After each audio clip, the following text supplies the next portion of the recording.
এখন যে ওয়ার্ডটা দেখবো সেটা হচ্ছে ক্যাথলিক। ক্যাথলিক বা ক্যাথলিক। আচ্ছা, এটার শব্দের অর্থ হচ্ছে সার্বজনীন, সার্বজনীন বা সর্বগ্রাহী। আচ্ছা, আমরা যদি বলি ইটস ব্রড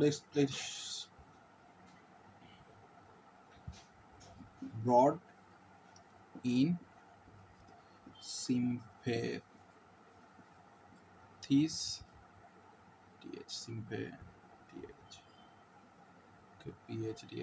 sympathies, তারপর হচ্ছে interest and all embrace, BRACEND, ইমব্রেস।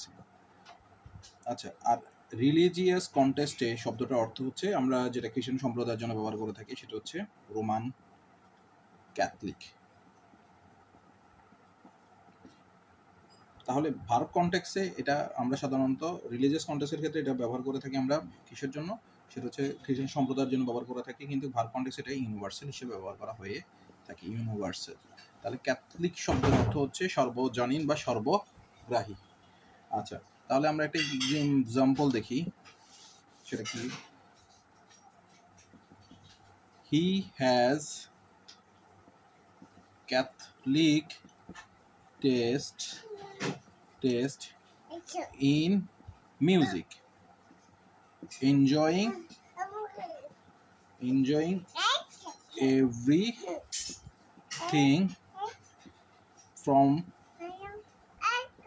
classical to rock.